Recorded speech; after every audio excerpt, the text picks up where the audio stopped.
What is happening out there, rotoscouts baseball fans? Monday afternoon, start of the week, start of the MLB playoffs, opening day of the playoffs. Yankees not involved, Red Sox not involved. Should be interesting for the rest of the country. Northeast, we kind of get to take a break, try and figure out who we're rooting for. A little bit of conversation about that going on my text message chain today. A lot of support for the Brewers. Definitely, there's a little chat about that in the chat right now. A lot of support for the Brewers is just like, well, there's nothing that I have against them, and like from a baseball sense, like a lot for Yankees fans to hold against the Rangers. There's a lot for Yankees fans to hold against the Diamondbacks, the Marlins. The Braves are the favorite. I can root for the Braves. I used to live outside Atlanta when I was a little kid. I had a Braves pennant on my wall and amongst the Yankee stuff when I was a kid. So like I've got that angle, but who wants to really root for like the big favorite anyway? But the Braves are there. Dodgers kind of a similar thing. Can't root for the AL East teams, much as I'd like to root for like a fun upstart young Orioles team. Blue Jays team because I love Toronto. Toronto's a great city. It'd be fun to see Canada win. It would be funny to see the Blue Jays win again before the Maple Leafs win again. If the Maple Leafs ever win again.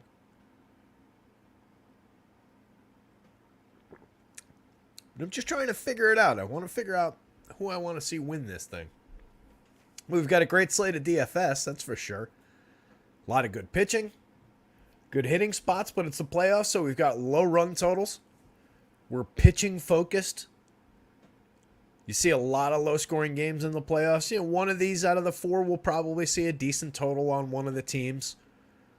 But it becomes a lot more constricted when we get into the playoffs. So I'm more open to embracing different kinds of constructions, like 3-3-2s or 3-1-1 type stuff. A lot of different approaches, especially with 4 games on deck. And just very like straight line, like narrow windows of where the offense might come from. Think it makes sense to spread out lineups. Think you could also make an argument for just getting hyper-focused on a couple plays if you're building 150.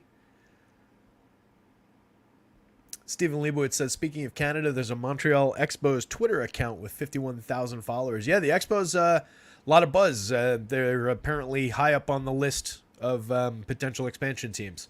Baseball's saying they're going to expand to 32. They're going to start the process within the next 18 months. And Montreal is one of the leading candidates, if not the leading candidate. Apparently, they're the largest city in North America without a baseball franchise now. They obviously used to have one. They used to have the Expos, for those that don't know. It's a great team. But apparently, they're part of the deal is they need local ownership and they need a new ballpark.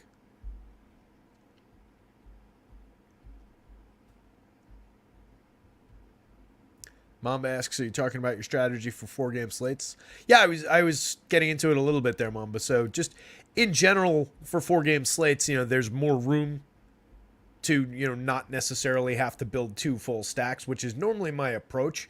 I still prefer to have like 4-3s for the most part, like 4-3-1 type configurations on FanDuel, 5-2-1 on DK. But I'm more open. The smaller the slate, the less likely 2 full games, 2 full lineups, 2 full stacks are going to really explode. So I'm more willing to embrace some, more unique combinations, more differentiated combinations. And then in particular in these playoff formats, when the pitching is so high end, the weather is less conducive, all the hitting conditions, et cetera, like everything skews downward offensively in the playoffs. You do get big outburst games. Don't get me wrong. It's not like you can't score runs in the playoffs. But especially with everything being more constricted, especially with, less down lineup potential for home run outbursts and stuff. Like, we'll see it in the home run model. Kyle Schwarber ranks well, and he leads off. A lot of other guys who you normally see have, like, okay home run totals, kind of limited in this model. So we'll get into it a little bit. But, yeah, I'm more open to embracing more unique combinations, if nothing else. Not building out a full slate of lineups, though, so we'll see what I end up with. I was just going to enter the monster, and then I missed that on FanDuel. It filled up before I got into it. So now I'm just going to throw a handful of lineups into. They opened a second monster. I keep opening it up, hoping that somebody cancels theirs and I can just jump into that and then cancel everything else I registered for. But no luck so far. So I might play either a handful of lineups in the main FanDuel tournament or just play the monster if I can get into it. But right now not. But I'm not playing a full 150 on this one. Just couldn't justify it for the prize pool that FanDuel's got up. I just don't love it. Travis asks, do you play batter versus a pitcher on a 4-gamer? Nah, I wouldn't. I typically don't. I think there's enough room on a 4-gamer where that's less than likely to succeed.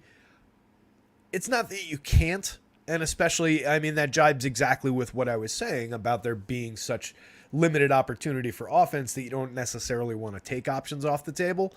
Obviously, if you do that, you're kind of hoping that he just ends up hitting his home run off the bullpen and it doesn't happen against your pitcher anyway.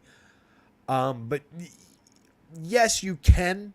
It's definitely a spot in which I'm much more comfortable saying, yeah, you can go do that than on a normal slate. But it's still probably not something I would do. We'd have to get pretty far down a pool of lineups for me to really want to do that. Stephen Leibowitz says, if you think a pitcher won't go deep in a game, hello Diamondbacks, you could think about it. Yeah, that's also a good point. But then why would you be taking that pitcher? Right? You've got to kind of middle that, right? You got to get the 5 innings out of Brandon Fate there. Or Fott. I've been told 3 different ways to pronounce his name now.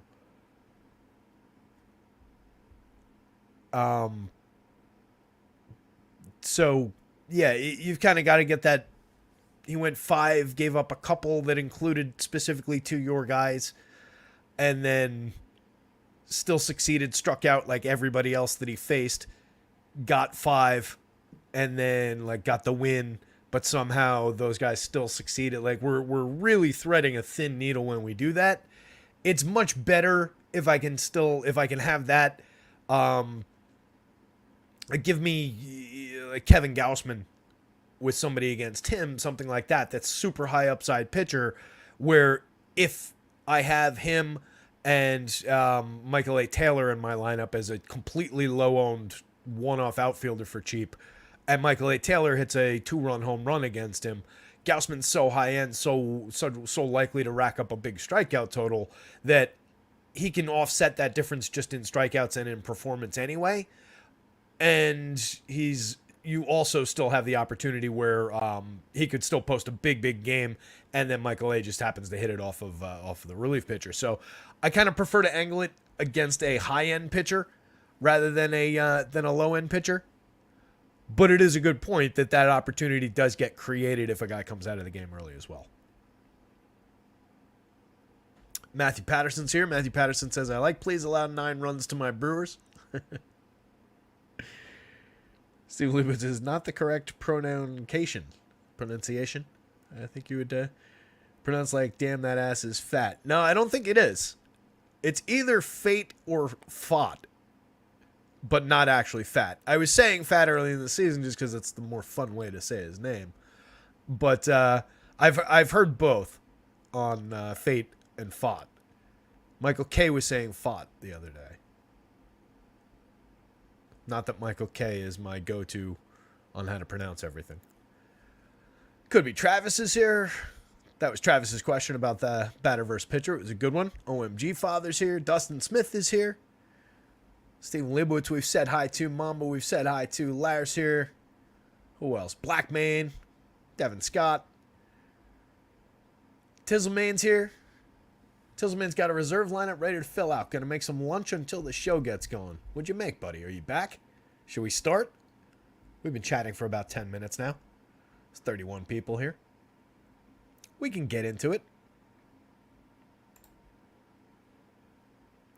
So it is a very interesting slate. Oops. Where are we at here? A lot of low run totals. Nobody in the 5s. The one obvious team facing one of these things is not like the others when it comes to the pitching. when it comes to the run totals, and it's obvious. Larry was in the chat at the beginning of the show saying Milwaukee has to be the top stack today, going up against Brandon Fott. They actually rank out second by projections. Texas taking it by fantasy point projections, just on the virtue of everybody in that lineup being pretty good. That said, that was done with a different version of the lineup than what Texas ended up using, so Milwaukee may have ended up surpassing them. Either way, Milwaukee was first with a bullet for point per dollar value, and second overall for home run value behind again Texas. Toronto was third by home runs, but fifth by fantasy points, second by value on both sites. Minnesota, seventh by fantasy points, but fifth by FanDuel and DK point per dollar value, fifth by home runs. Not that fifth is great on a 8-team board, but they're a little bit better ranked than their fantasy point projections. I was running off some lineups earlier, and I was getting to a lot of combinations of Blue Jays and Twins, Blue Jays and Brewers, Twins and Brewers. Those lineups just kind of come together naturally, where there's a lot of different like positional conflicts between like the Rangers and the Blue Jays. You know, there's going to be positional conflicts wherever you look, but it just seemed like there were more natural combinations of Blue Jays, Twins, and Brewers coming up, and a little bit of the Phillies in there as well. But you can get to basically anything. Pitching's expensive, but there are enough ways to put these lineups together, especially if we're embracing some differentiated constructions, where you can get some very good middle of the lineup guys in the, you know, the 3s on FanDuel, the 4s on DK, and combine them with some star caliber players and still get to the higher end pitchers on the board. And you've got a fair spread of pricing. It's not like getting Jordan Montgomery for $82.71 is bad. Zach Wheeler is very fairly priced at $96.86. Arguably the best pitcher in the best spot at the best price. I think he's going to be crazy popular on both sites. I would expect these three guys to be the top ranked guys, the most popular guys, and then kind of like a trickle down through the rest of these guys. I think Corbin Burns is really interesting for where he lands by like projections, by salary, especially on DK for the 8,000 salary. Arizona's not a great matchup, but it's a really talented pitcher at a pretty fair price. Jesus Luzardo, pretty similar. $6,800 for him on DK is very, very cheap. You can see the offset in projection for the Arizona pitcher. Again, one of these things not like the others. Everybody else on this pitching board is a 1 or a 2 at worst. If it comes to like Jordan Montgomery, probably a 2. Wheeler's a 1, but you know you could put him as a 2 if you're saying that Aaron Nola's their 1 either way. But I mean, it is a very, very good deep pitching board. Matthew Patterson says your old buddy Donaldson is going to upper deck today. I hope so. Got him in my placeholder lineup, the one that's going to, barring any changes, going to go into the tournaments that I entered. Let's see. Reminds me one more time. I'm going to be checking this like a crack addict through the show to see if I can just get into that better tournament. But I can't. So annoying. Yeah, the lineup I've got in has Wheeler. It's got a Josh Donaldson one-off. It very much embraced actually what I was talking about. That's why that was top of the mind. I actually built a Wheeler, Blue Jays, and then 4 independent guys lineup, which I never do. But I kind of like how it came together. It was originally a Blue Jays Rangers. No, I'm sorry. It was originally a Twins and Rangers stack with Zach Wheeler. And then Mitch Garver wasn't in the lineup for the Rangers. So I started changing it. I was hand building it, and I changed it, and I changed it again. And then I was going to take the pitcher down to somebody else. And then I didn't like what I did as much. And then I got around to the Blue Jays and so on and so forth. So kind of like the lineup. It's a weird construction. The lineups I have in, the main tournament won't be that. That'll be in there as one of them, but they will primarily not be that type of construction. But for the other tournaments I'm in, I might leave that as the standalone.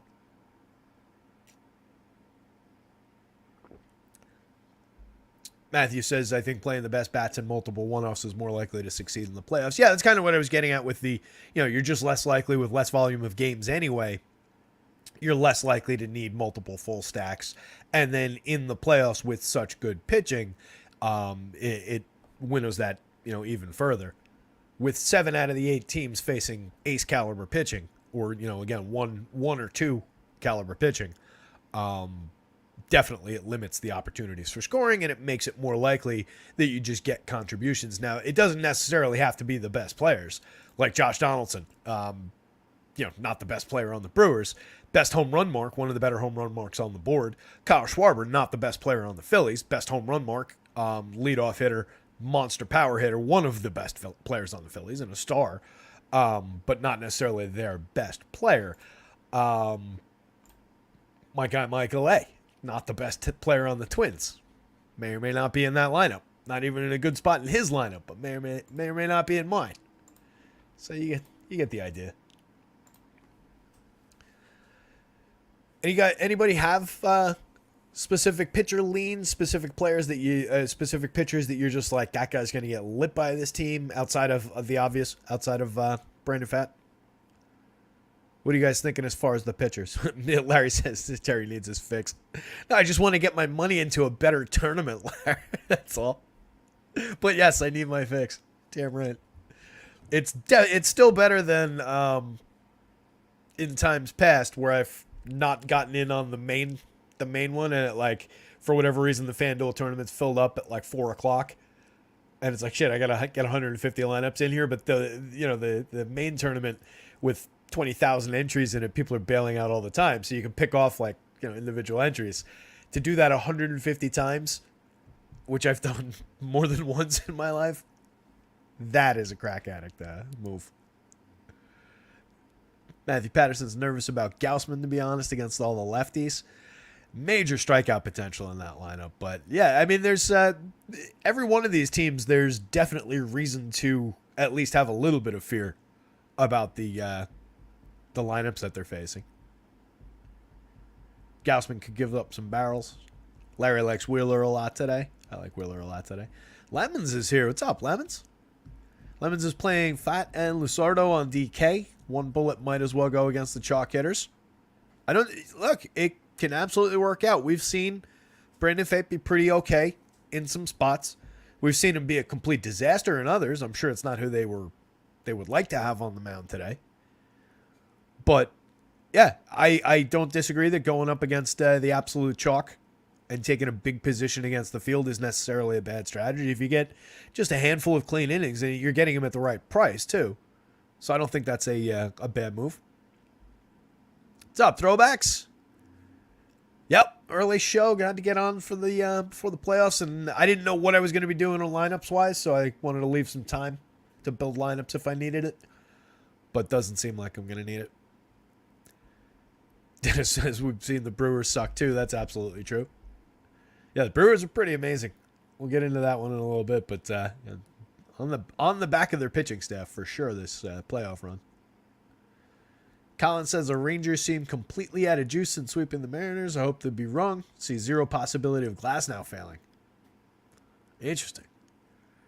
I could definitely see them getting to Glasnow. We've got some decent marks in the home run model. Like I said, that was the original team that I was looking to stack. They rolled out a version of the lineup that's got Robbie Grossman hitting third. Since we're actually on this game, we can start there and talk about it. Robbie Grossman hitting third, no Mitch Garver, Jonah Heim hitting sixth, Josh Young dropping all the way down to eighth, Evan Carter in the lineup. It's an interesting version of the lineup. It's not exactly what I was expecting, but I definitely think they have the upside to get to Glasnow, but he projects out really, really well. He was second on the board. Right? Gausman just kind of standing alone on the back of all that strikeout upside. It was high, and I just left it alone. It's not like it didn't give him crazy innings. It was a normal innings projection, just a monster strikeout projection for himself. Left it alone. They're the highest strikeout team by far. But then it's Glasnow, Wheeler, and Lopez, and kind of a dip before we get to Montgomery and everybody else. So there's going to be a lot of both sides talk in this because we're dealing with very good lineups on all sides, and we're dealing with very good pitchers for the most part. Glasnow, for what it's worth, 9,300 on DK is a very good price. 10-1 on the FanDuel slate. 120 innings, 21 starts, 33.4% strikeout rate. One of the two, I want to say, pitchers on this slate, him and Gausman, the two Gs, with 30+% strikeout rate. Everybody else mid-20s to low 20s. 7.6% walks, a 3.53 ERA with a 2.75 xFIP. A very, very, very good 16.4% swinging strike rate. That's one of the higher marks in baseball. Let's pull this out to a different tab so it doesn't screw us here. Let's see where that finished out in baseball. How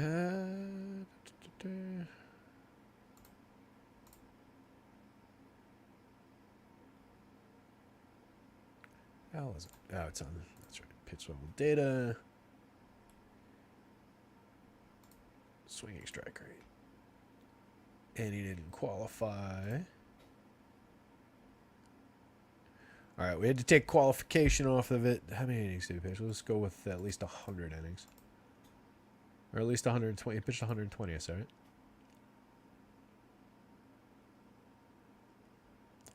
Among pitchers with at least 120 innings pitched, that was second in baseball, 16.4%. One spot ahead of Blake Snell at 15.3, so that's a pretty big gap. And one spot behind Spencer Strider at a ridiculous 18.9. So Tyler Glasnow, very, very good at finding strikeouts. 33.4% CSW is also significant. Only allowing a 2.68% home run rate. He keeps the ball down pretty effectively. 5.8 degree average launch.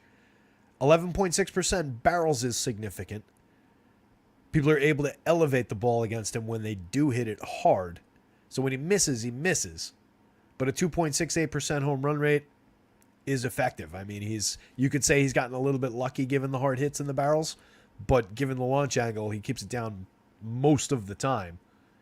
So guys do hit home runs from time to time, but it doesn't get out of hand, and he's better than average at keeping the ball in the yard. Everything is pretty outstanding about Tyler Glasnow. It's just a very tough matchup against the Texas Rangers. Mom is saying it's limited upside on their power bats, so I'm out on the Rangers as a team. One off Seager, and that's it. Glasnow will get his strikeouts from the bottom of the order. Yeah, a couple tough strikeout guys up at the top. 14.6%, 16.4%. Little palindromic action from the double play tandem. But then you immediately get to Robbie Grossman, 23.3. Adolis Garcia, as good as he is 27.7%. He's a deadly good power hitter. 39 home runs, a 263 ISO, 124 WRC+. 49.7% hard hits with a 16.1% barrel rate. For 51-39, I'm not skipping Adolis Garcia. I'm not skipping Corey Seager. I'm not skipping Marcus Semien. So I'll have some Rangers as a stack. But yeah, one of the tougher matchups on the board, in terms of the pitcher that they're facing. And then if he does carve up the higher strikeout guys, it becomes problematic as far as turning the lineup over. Didn't realize how high up my camera was. As far as turning the lineup over, getting additional plate appearances for the guys like Corey Seager, Adolis Garcia, and so on and so forth. Those guys also would come up with fewer guys on base, fewer opportunities. But you do have, their regulars for the most part in. Nathaniel Lowe, very productive season, 17 home runs, 14% better than average creating runs. Still very cheap, 4,300, 2,900. Jonah Heim is in the lineup, power hitting catcher, 18 home runs on the season, and 501 plate appearances. 3,700 on DK where you need a catcher, perfectly fine. 3,000 on FanDuel, pretty cheap. 179 ISO, 103 WRC+. Leody Taveras cooled at the end of the season, dipped to a 98 WRC+, was fighting to stay at 100 and missed it by a little bit at the very end of the season. Overall had a productive year, though. 14 homers, 14 steals, 266, 312, 421. Primarily from the bottom of the lineup. We'll take that. Josh Young had a very good year before he got hurt. Didn't really do too much damage after coming back. 23 home runs on the season, a 201 ISO overall, though. Very good hitter overall. Evan Carter in 75 plate appearances was tearing things up. 180 WRC plus, 5 homers, 3 steals. Travis Duarte, how would you feel about stacking 2 pitchers from the same game? 2 contrarian. No, I think you can do that. I don't have an issue with that. You can grab from basically any of these games. You can get 2 high-end pitchers, and then you're just taking the shot at grabbing the win, right? You get a fairly decent shot that one of those guys is going to get the win. Teams do manage pitching in the playoffs. You do see a lot of shorter starts. Teams jumping into the bullpen. But with a lot of these guys, there is capability of depth. There is the idea of just getting the dominant ace start and having him roll a little bit. But this early in the playoffs, there is potential to get the 5 innings, punch out, give me the high leverage arms out of the pen.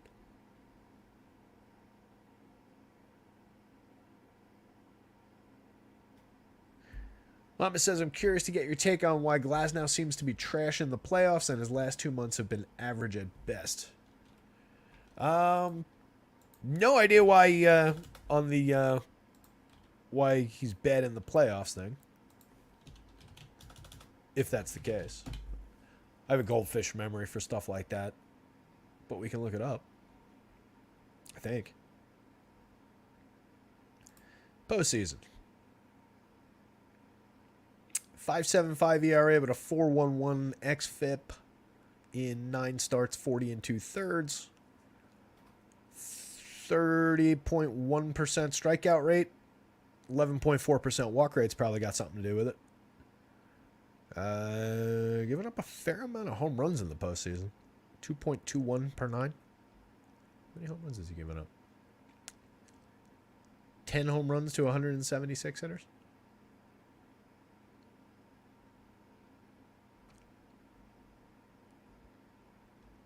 Yeah, I mean, there's a certain unquantifiable. It's more difficult to pitch in the postseason. You're facing better hitting in every instance. So you don't get the benefit of pitching against the Kansas City Royals of the world. As far as his last couple months, let's take a look.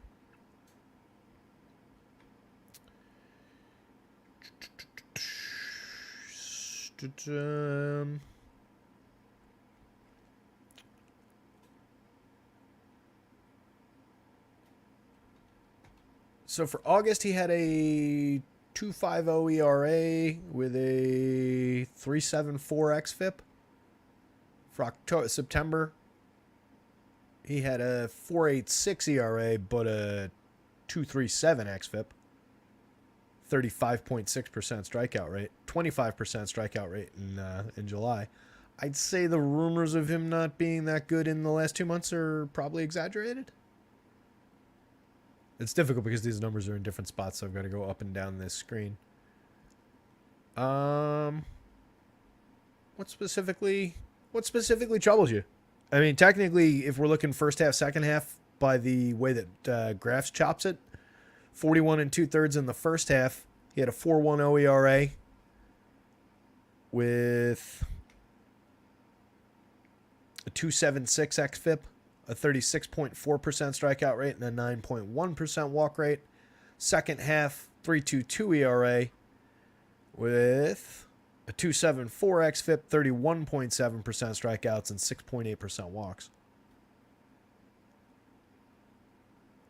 Probably some blips. I'm sure there's some blips in there. I'm not questioning that. Definitely, I pulled up the game log. So, a 4-run game on the 22nd, a 6-run game on the 16th, and a 4-run game on the 11th. That'll definitely trend you in people's recent thinking. But a lot of clean innings before that. So, a 3-start blip through September there. That's what pushed the ERA up, but his xFIP across those starts was very, very good. Or across the full month, anyway. One of those, it was a 3.79, 4.41, and another one a 3.19 if we're looking at the individual game xFIPs. Probably nothing troubling outside of a blip. Mama says Terry face was mine, same as mine when I was researching this. Think I'm fading Glass now. I like the Travis Duarte approach. Yeah, I think that is a good idea. The Travis Duarte Memorial, not Memorial, Honor, whatever it is. You know what I'm saying? The Travis Duarte, two pitchers from the same gameplay. No news. Did we get that Blue Jays lineup yet, by the way? Labs had crapped out before when I was trying to reload it and grab the Blue Jays lineup. Is Labs down or is that just me?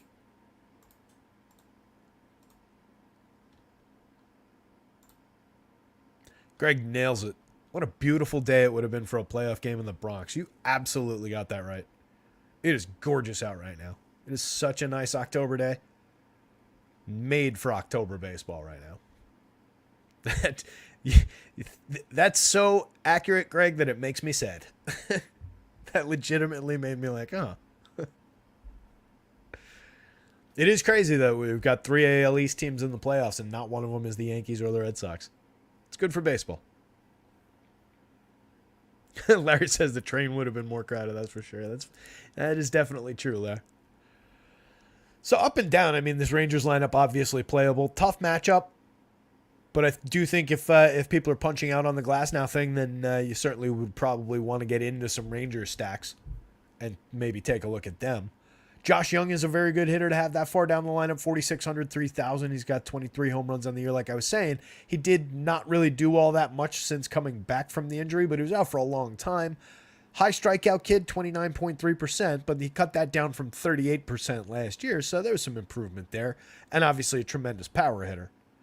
And then Evan Carter was very frisky, over 75 plate appearances. On the Rays side, going up against Jordan Montgomery, if we're ranking the pitchers, Montgomery, it makes sense, down toward the bottom of the list. That said, he projects out fairly well, kind of in the middle of the deep pitching board. He was basically the middle. But he is the gap, like there is that tiny but noteworthy gap between him and Pablo Lopez there. So that's the gap is the actual middle, and then he's the first of the bottom tier. Very good pitcher overall. Better real-life pitcher than fantasy pitcher, but that's why he costs 7,100, 8,200. I think he's very much on the board as an SP2 on DK at that price. One of the better matchups overall, I do think, going up against the Rays. I was saying it earlier. We were talking about the Orioles' path to success in the chat a little bit in the Discord, and I was saying I think they would probably rather face the Rays than the Rangers. Rangers just such a powerful lineup, especially fully healthy. I fear them more than I fear the Rays. I also fear Houston more than I fear the Rays. That might be foolish. The Rays have been mostly good through the season, but if you look at it like from a man-for-man perspective through these lineups, and they're more than the sum of their parts, that lineup, like they come together really well. They sequence, they create runs. It works out, but a lot of those names are uninspiring names in this Rays lineup. So I do think it's one of the better overall matchups. But you've also got the opportunity for the Rays are probably one of the more likely teams to roll up an 8-run score, even if they don't hit too many home runs. Like they don't need to go out and knock the cover off the ball to roll up a bunch of runs here. They're a dynamic enough group. They do have power. They could go out and hit a couple home runs to get there, but they could also do it in other ways. And Montgomery, not a blazing strikeout pitcher, 21.4% for the season, a 3.20 ERA, but a 4.02 xFIP. That's a noteworthy difference. 4.02 xFIP is fine. It's not bad by any means, but we're talking about almost a full run higher. 6.2% walks is very good. 1.19 whip is fine. And 11.4% strikeout rate is above average. 2.32% home runs is good. 7.5% barrels, only 88.3 miles an hour of exit velo. It's difficult to really crush Jordan Montgomery. It's rare that he gets completely tattooed. 32 starts, 188 innings, pitched fairly deep into a lot of games. Very good pitcher. Kind of wish the Yankees never traded him, especially because Harrison Bader, not that good and not going to be here anymore.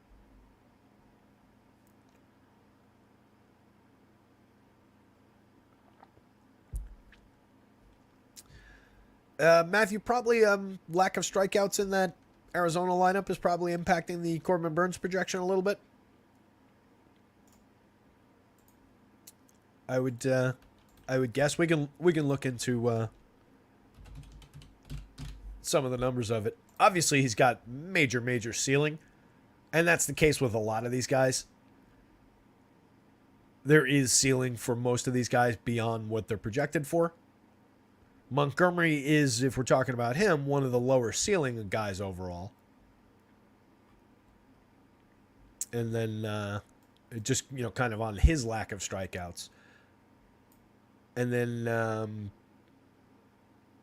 who's asking? Travis was asking, is Jordan Montgomery a reverse splits guy? Not in my working memory, but we can look that up too. It doesn't look like. I wouldn't say so. 17 home runs given up to righties this year, only 1 to lefties. 301 WOBA against righties, 277 against lefties. Strikes out 21.5% of righties, but 20.8% of lefties. So there's that. But a 285 xFIP, 4.2 against lefties, 4.20 against righties. He trends to normal expectations for handedness. Do you worry about any pinch hit risk since Montgomery's a lefty?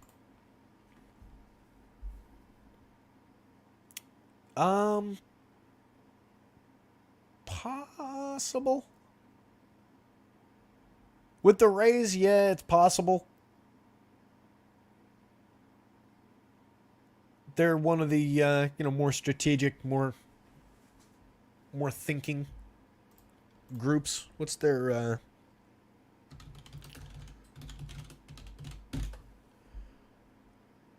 see the full roster.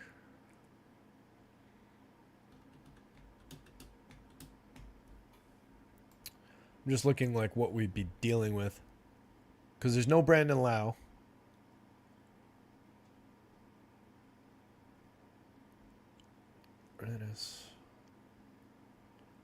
Predis and Siri are both in the lineup.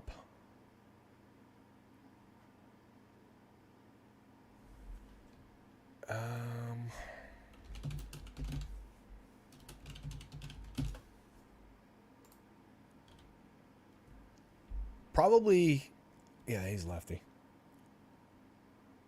Josh Lowe would probably be your most likely pinch hit candidate.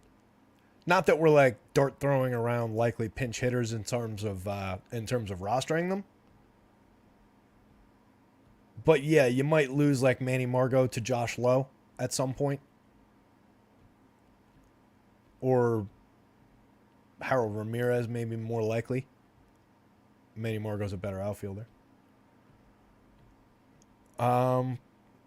Yeah, it's not something that I think we go nuts worrying about, but that is a possibility. I'd be more concerned about it for one of the infielders if we had Brandon Lau available, but he's just not. He's on the he's injured again, so he's not on the roster. You got Junior Caminero there. What's his handedness? He's right-handed. He's also 20. Jonathan Arandos, Levis Basabe. Taylor Walls is in the lineup.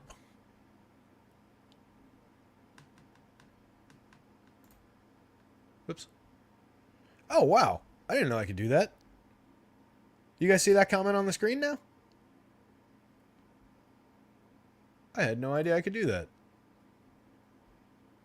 If I click your guys' comments, they go on the screen. What a thing to figure out on the last show. Not the last show, but the first show of the playoffs after doing like 150 of these. So, Yandy Diaz off the top. Mama said, yep. That's ridiculous.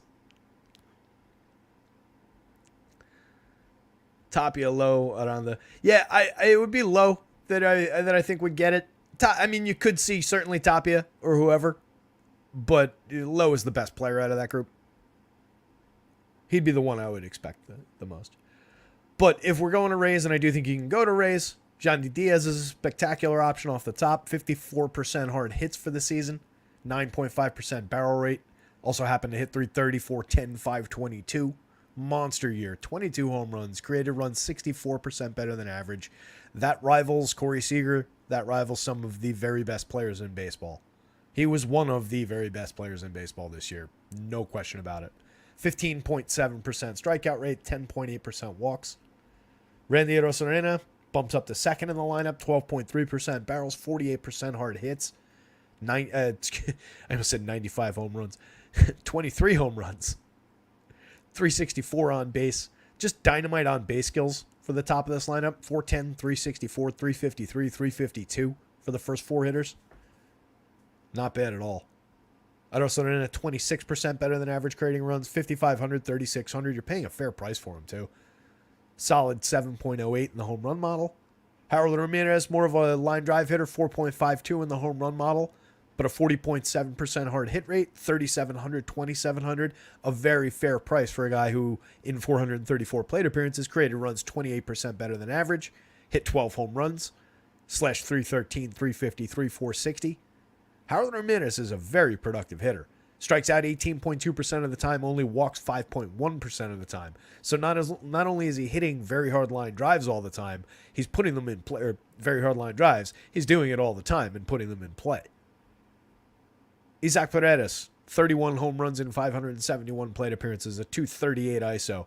Monster season. 28.3% hard hits, 5.9% barrels. Kind of defies the 31 home runs, but he gets it done. 4,500, 3,300, plays 3 positions on the FanDuel slate, 2 positions on DK. Super valuable guy. You can use him as a one-off. I think he makes a ton of sense, especially because he's in the middle of the lineup to use, just flex into in and out of other lineups around the industry. Tons and tons of value from him. Curtis Mead, 29 on DK, plays 2 positions, 22 on FanDuel at third base. 253, 326, 349, 95 WRC plus. Not their best option. Certainly not an extreme go-to, but a very good spot in the lineup. Cheap pricing, flexible positioning on, honestly, the site where it's more critical, at least. Manny Margot, we kind of know what we're getting from Manny at this point. He's an okay hitter. He's more of a defender. 93 WRC plus, 4 home runs, 9 stolen bases. He's a very good athlete, a very, very capable guy. Probably could be a better hitter if that's what he cared about more, but he's a part-time hitter. Good option against the lefty. Overall, 3.9% barrels, 37.5% hard hits, 4 home runs, 9 steals, and 336. Unimpressive, but cheap. Capable. Taylor Walls, 3,500, 2,700, down to 201, 305, 333. Took a pretty precipitous fall after the first 2 months of the season. Still, 8 home runs, 22 steals. There's productive counting stats there. Jose Siri, 25 home runs, 12 steals, 106 WRC plus, 25 home runs in only 364 plate appearances. Pretty impressive. No updates. So a bunch of things pop up, but not a single one of them was baseball news.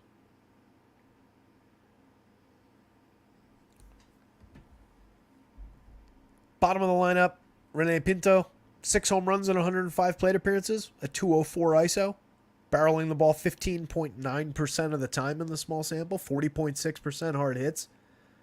Big time strikeout target, 32.4%. So's Jose Siri at 35.7.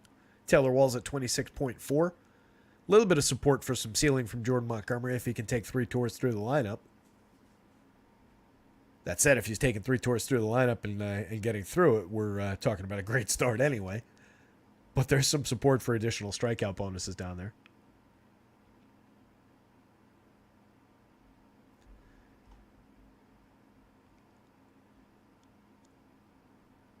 Matthew Patterson's going 100%. Burns and Gaussman and taking chances. All right. AAA says Burns over Wheeler. Larry says Terry just discovered plutonium by accident. In a Rays stack, would you prefer Margot or Ramirez? I would definitely prefer Ramirez. Ramirez is the better professional hitter. Oh, Colin Davis. For shame. Shame. This is too much power to give me. We don't care about BVP, Colin.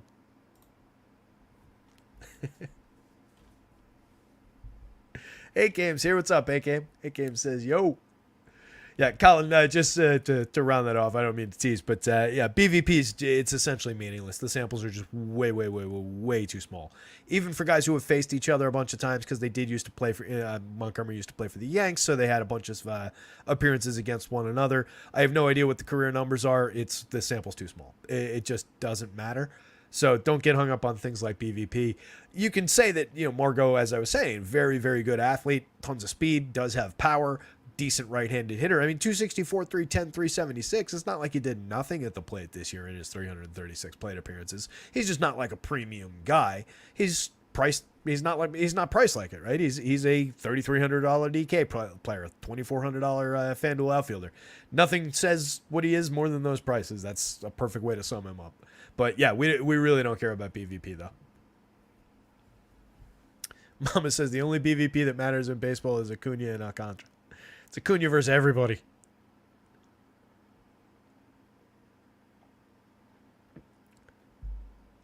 I have no idea what those numbers are, but if Mama's bringing it up like that, I would imagine it's pretty stark.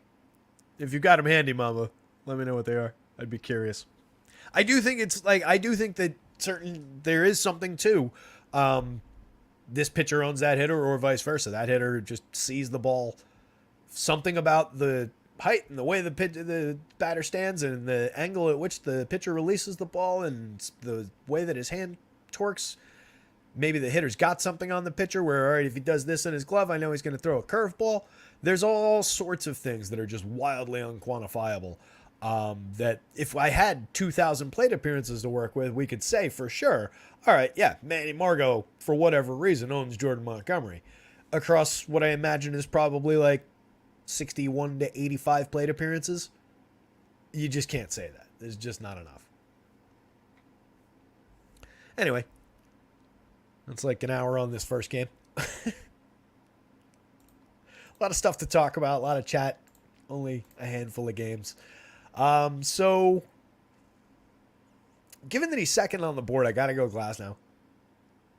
One of the only 30% strikeout guys. Probably go Glasnow, Rangers, bats. So again, a lot of both-sided situations. Glasnow, Rangers, bats. Jordan Montgomery, Rays, bats. I'm going to lean Monty.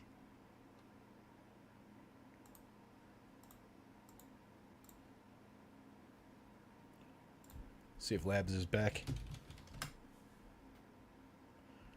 Hey, all right. Twins lineup we've got, I think. Yeah. Blue Jays lineup's not here yet. Little bit of speculation. This is the lineup that Labs had. This is the lineup that's out around the industry. Or at least in several spots anyway. Not sure that Whit Merrifield doesn't play today. Kevin Biggio's been getting a lot of spots, getting a lot of starts. A lot of opportunities in that spot. Going up against a right-handed pitcher. I could see it, but I don't know.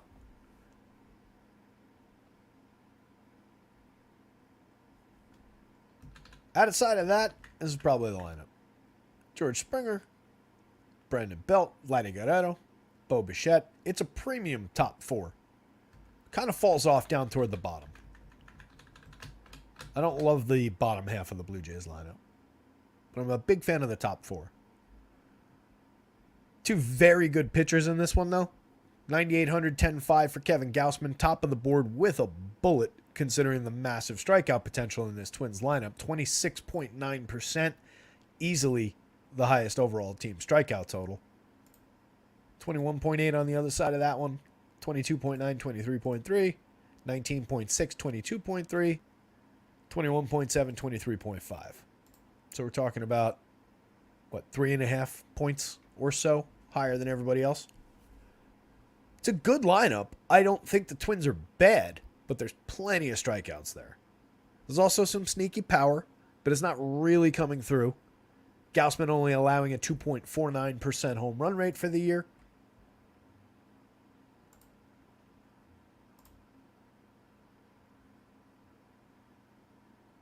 Mama says, I was making a joke because he said that Alcantara is the only player he doesn't like. I didn't realize that. But a 552 slug and a 447 on base certainly help. Yeah, that'd do it. God, he's so good. What an outrageous season he had. Looking forward to watching them in the playoffs. Whether I end up rooting for the Braves or not, I'm just looking forward to watching them. I mean, it'll be just a fun show. And him especially. So, Gausman, again, doesn't really allow too many home runs. 2.49% home runs, 9.8% barrels, 43.2% hard hits, 12.3 degree average launch. So the ball's in the air a little bit more with him, and a pretty high hard hit rate, but is very good at keeping keeping home runs in check. 31.1% of strikeouts. He's the other guy with above a 30% strikeout rate on this slate. A 3.16 ERA with a 3.22 xFIP. Excellent pitcher. 12.9% swinging strike rate, one of the higher marks in the league among qualified pitchers. But again, I mean, when we're comparing Glasnow and Gausman, Glasnow, a significantly higher swinging strike rate, a higher strikeout rate overall.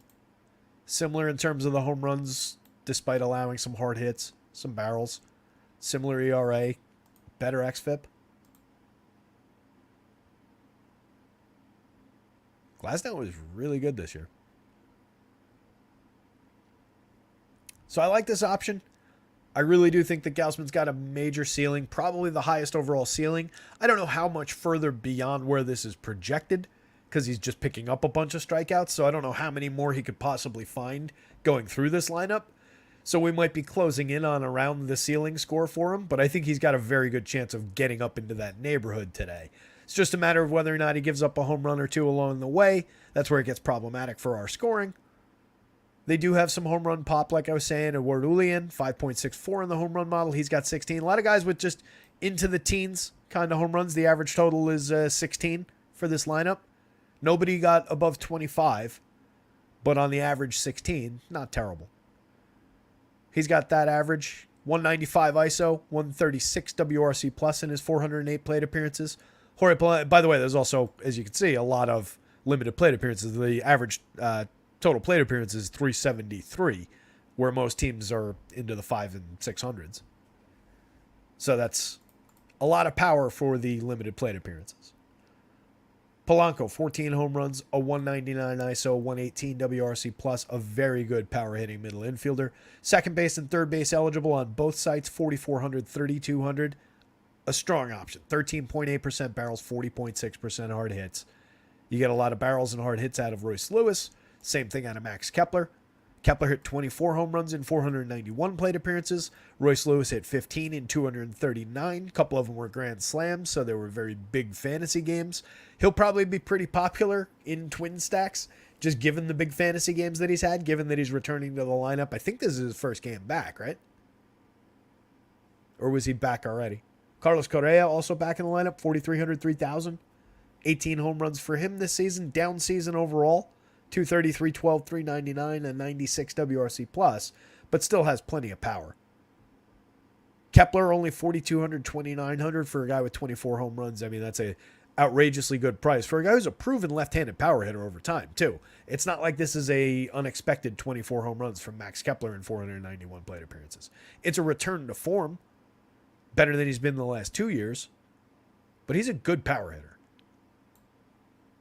Kirilloff, 319 plate appearances, 11 homers, a 120 WRC plus. Ryan Jeffers, 335 plate appearances, 14 homers, a 213 ISO. Cheap catcher power with 11.6% barrels, 42.7% hard hits for just 3,500. A lot of people might go other directions for their catcher. What are we dealing with catchers? We've got Jonah Heim. Probably not as much Pinto, but he's very cheap. So he's gotten some fantasy attention. Moreno will probably be a little bit popular in their stacks. Contreras will definitely be popular in Brewer stacks. Fortes, no. Realmuto will definitely be popular. So it'll probably be William Contreras 1, Realmuto 2. I would think Jeffers probably at best third most popular catcher. So that's not bad. A lot of power there. One of the better ISOs on the team. Matt Wallner for 3,600, 2,700, 14 homers for him in 254 plate appearances, 18.8% barrels, 48.1% hard hits, 258 ISO, 144 WRC plus on the small sample. And then my guy Michael A at the bottom of the lineup, 13.5% barrels over the course of the season. He only cost 2,800, 2,600. Nobody but me ever likes going to him. 21 home runs, 13 stolen bases, and only 388 plate appearances. Had a 223 ISO, 95 WRC plus, but the bottom of the lineup, I'll take that. 33.5% strikeout rate. He is who he is. Might hit you a sneaky home run. Might contribute a decent fantasy score. He's rarely in the middle. He's rarely giving you the, on the FanDuel score, the 10-point game. He's giving you the mid-20s into the 30s with a home run and something, or he's giving you a 0 with a bunch of strikeouts. Jake Swale says, Pinto elite catcher one-off. Yeah, I think it's a good catcher spot. He's been mashing.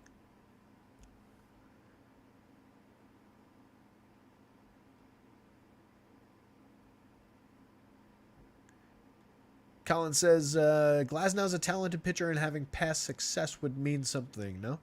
In what sense, Colin?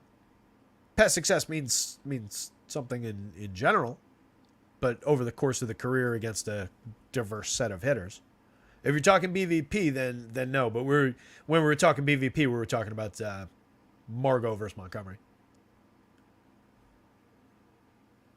So I'm not sure exactly what you mean there, Colin. But it depends on which angle we're coming at that from. But yes, the past certainly means something.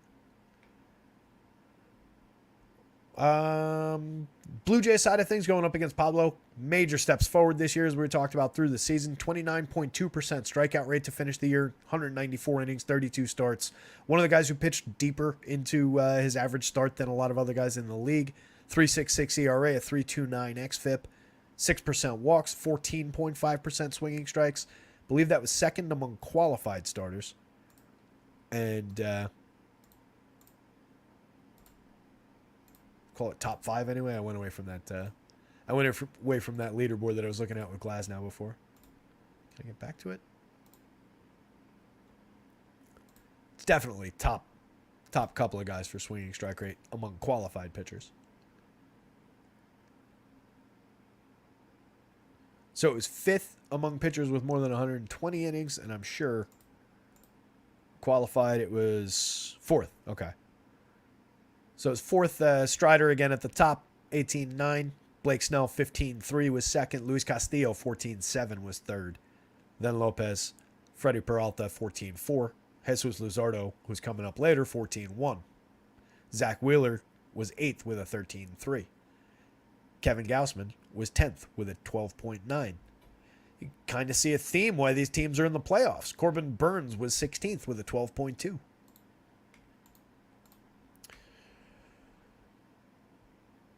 Overall, Pablo, 3% home run rate, but only 34.5% hard hits, 87 miles an hour of exit velo, 6.3% barrels. Seems like a little bit of bad luck on some of those home runs, given the stellar contact marks. 1.15 whip, not bad, keeping guys off base, limiting opportunities. Very good pitcher for the money, 91, 93. He was the guy that came before. He was the 4th man at the top in the top 4. Very good projection for the money. Definitely an opportunity against this Blue Jays team. There's a couple guys that are very, very difficult to strike out. They happen to be the 3 biggest stars, George Springer, Vladdy Guerrero, and Bo Bichette. 18.3%, 14.7%, 19.1% strikeout rates.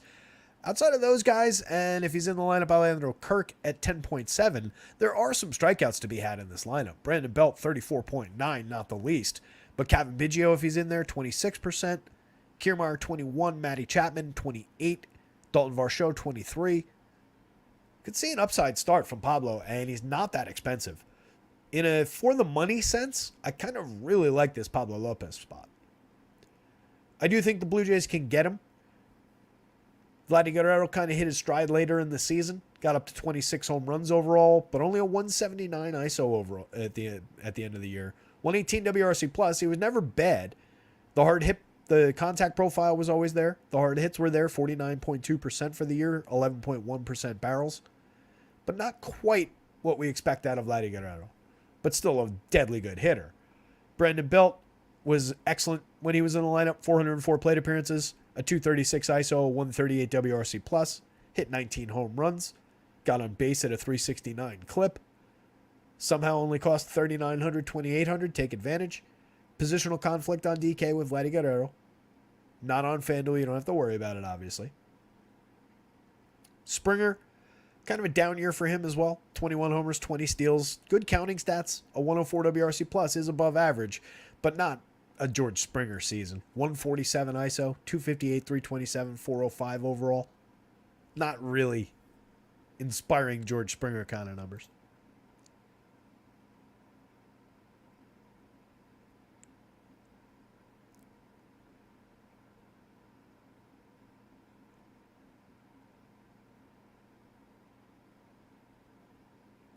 Ooh, Mamba. Strong take on Glasnow. If Glasnow's the top pitcher today, it will solely be luck and nothing else. Okay. I do think there's some talent in play there.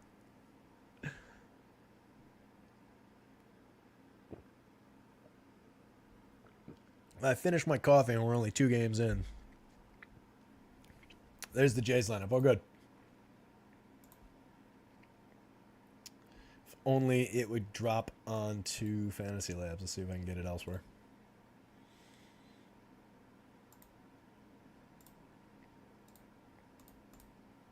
Just hang on one sec. Not yet. Who's in it? Anything weird? Oh, there we go. Thanks, Larry. Springer, Belt, Vladdy, Bichette, Biggio, Kirk, Kiermaier, Chapman, Varsho. So is that exactly this lineup? I think it is.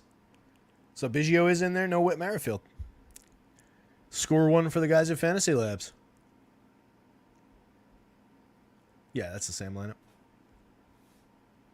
So going down that lineup, I do think that obviously Bo Bichette, I think I skipped over him. 5,000, great price for him. 3,400 on the FanDuel slate, very good price for him. 306, 339, 475. Had a better front half of the season than he did back half, but an excellent, excellent player. Very strong option at shortstop. Puts the ball in play constantly with only a 4.5% walk rate, but only 19.1% strikeouts. 44.9% hard hits. Very strong option. Kevin Biggio will be in the lineup. First and second base, 2,800. Very good price for him. Lefty bat, second and first base on FanDuel for 25. Came out with 9 home runs in 338 plate appearances, 135 ISO, but a 103 WRC plus, 340 on base, 5 stolen bases. You can get a little bit enthusiastic maybe about some life from Kevin Biggio finally. He was in his rookie season in 2019, we thought he was going to be good. 430 plate appearances, 16 home runs, 14 steals, 16.5% walk rate, 28.6% strikeouts was problematic, but not with a 16.5% walk rate. You'll take that. 234, 364, 429. Created runs 15% better than average. In the shortened COVID stupid 2020 year, 8 home runs, 6 stolen bases. Walked 15.5%, only struck out 23% that year. Actually took a step forward in terms of the strikeout rate, 182 ISO. 250, 375, 432. Created runs 22% better than average. Why the hell did Kevin Biggio lose his job? 294 plate appearances the next year. So only made 30 some odd, 29 more plate appearances than he did in the COVID year. 79 games played. 7 home runs, 3 steals. Still walked 12.6% of the time. Last year, 303 plate appearances, 6 home runs, 2 steals. Walked 12.5% of the time. I kind of feel like Kevin Biggio just needs more plate appearances. He's 28 now. I think he is who he is, but who he is kind of good. If he had 600 plate appearances, 18 home runs is probably realistic. 18, 20 home runs, 10 to 12 steals, probably realistic. The ISO came way down these last 3 years, but he hasn't gotten any kind of consistent playing time. So you can explain that away a little bit. The guy with these numbers deserves a better shot than they've given him.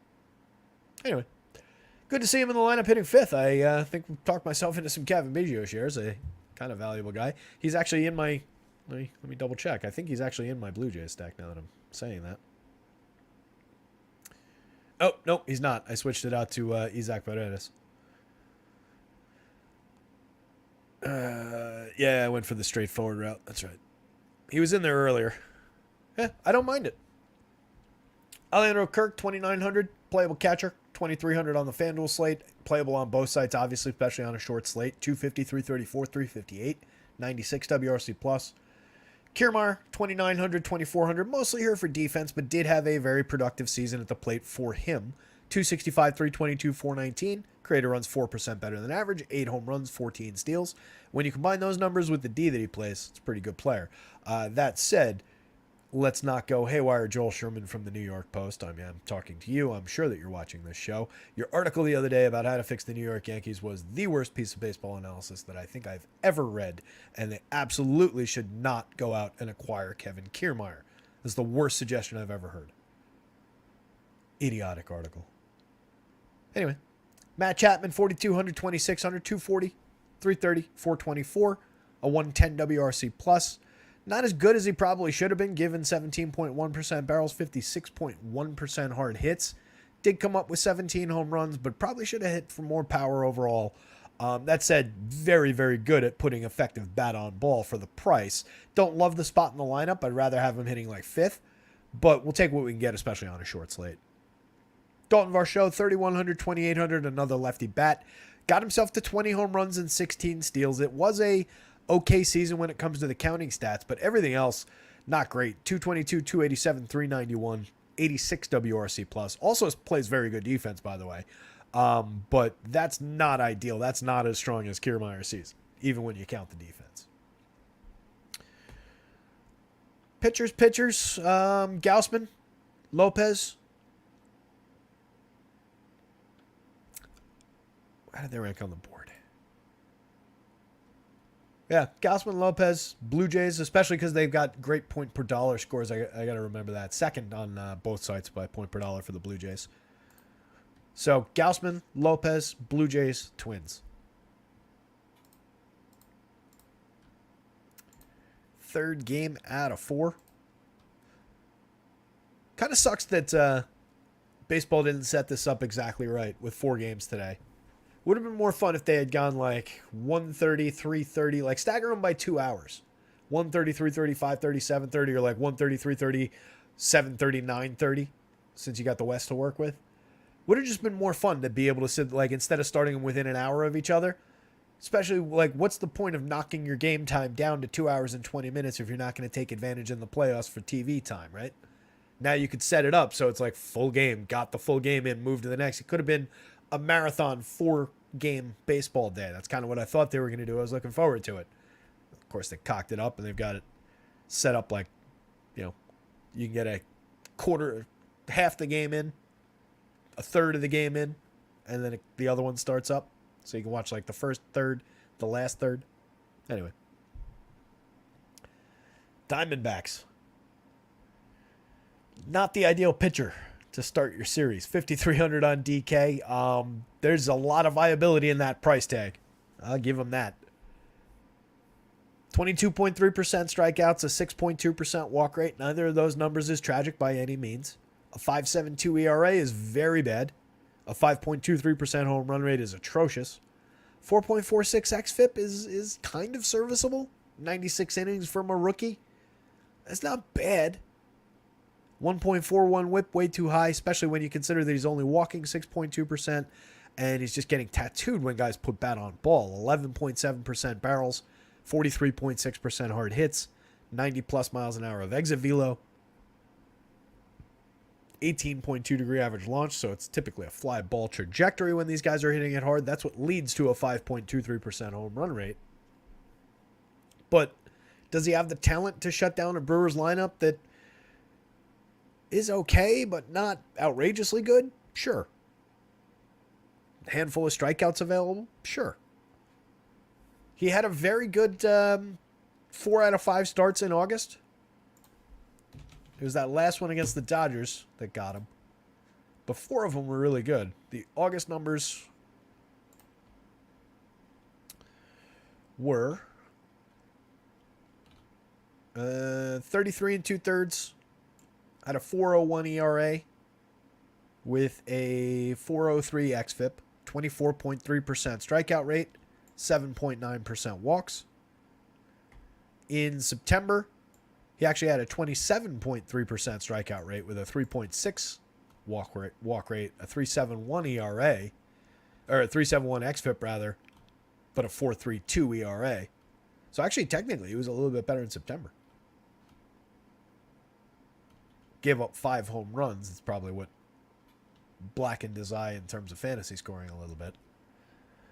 But, I mean, definitely, demonstrably a kid that found his stride a little bit in the second half after they brought him back after he was demoted. Pitched way better in the second half than he was in the first half. For the second half, in 70 and a third innings, a 4.22 ERA with a 4.06 xFIP. That's a hell of a lot better than the numbers that are on the surface. 24.4% strikeouts, 5.4% walks versus 17.2% strikeouts and an 8.2% walk rate in the first half. The xFIP of the first half was 5.55. The ERA in the first half was 9.82. That'll hurt your numbers. In the first half, he gave up 9 home runs to 122 hitters. In the second half, he gave up 13 to 299 hitters. Still has to get the home runs under control, but the ratio got better. Where's the home run per 9? I'm sure it's on here somewhere.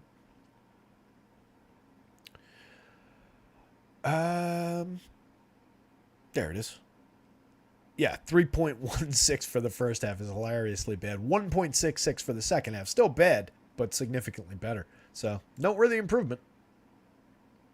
For that DK price, he'd be in my DK plans. At 7,800 on FanDuel, I just don't really need him that much. You can definitely get the same kind of value out of the play, don't get me wrong. But I've got Jordan Montgomery right here for 82. Is that 400 going to make that critical a difference across that many lineups? Probably not.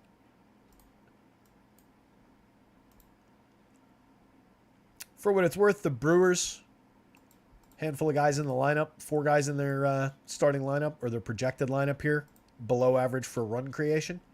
One of them pretty significantly below average, 40% below average across 448 plate appearances. One of their regular starters. Donaldson is one of those guys. He's got 13 home runs on the season and 189 plate appearances, spectacular power output, a 267 ISO, one of the higher home run marks on the entire day, let alone on the team, the by far highest mark, 16.2% barrels, 51.3% hard hits. But he hits way down the lineup, and he does everything else pretty poorly. 26.5% strikeouts, only gets on at a 249 clip, 152, 249, 418 overall.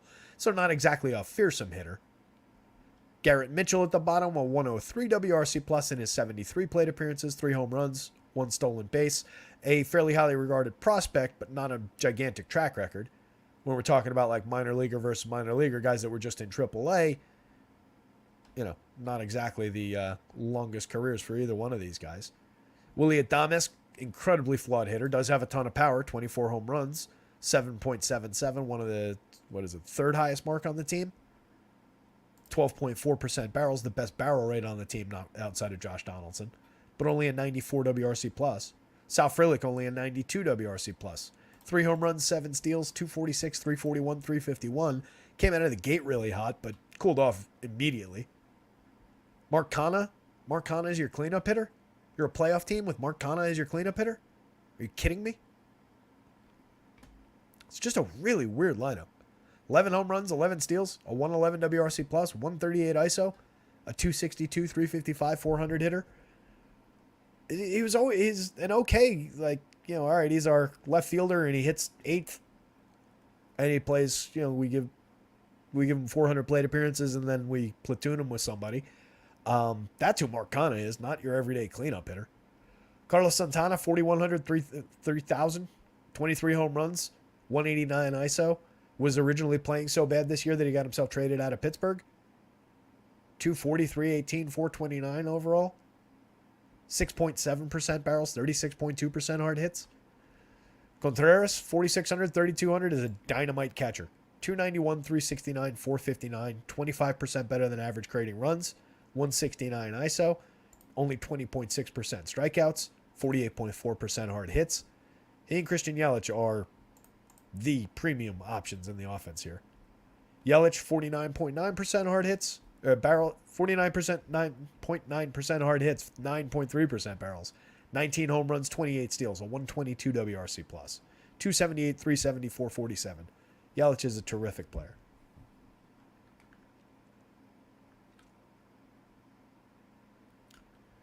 Arcathalza says, how do you balance up, Arcathalza? Says, how do you balance not playing Brewers, but also not running fat?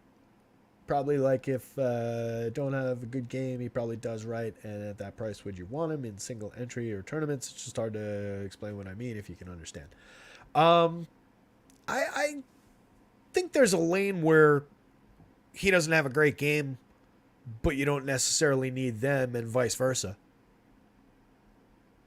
Like there's, if you roll this 1,000 times, is it, half of them probably or thereabouts come up with him giving up 4 or 5 runs. Maybe you need like 1 or 2 of these guys on a short slate, but does he pay off like the full stack, something that you really absolutely need to go to? Not necessarily. And then on the other side, I mean, for one, it's easy to get away from the Brewers because the entire industry is going to be going to the Brewers because it's such an obvious spot going up against him.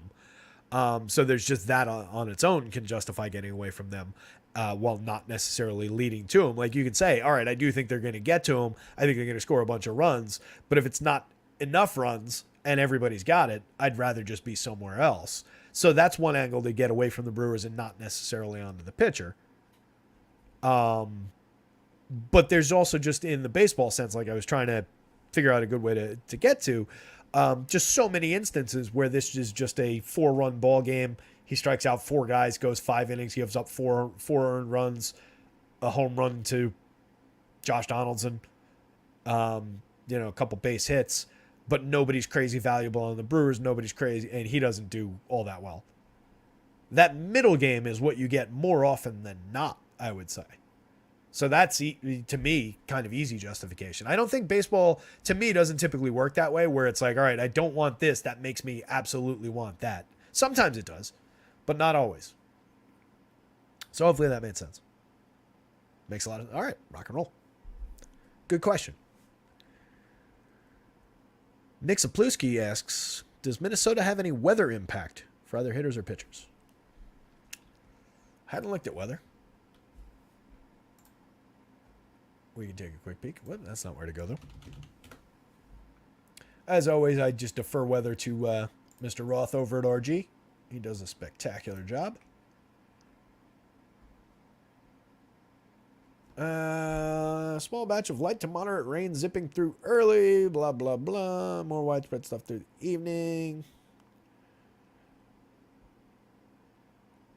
It doesn't seem great. Winds right to left. Winds at 15 miles an hour. I'd say it's one to keep an eye on for sure.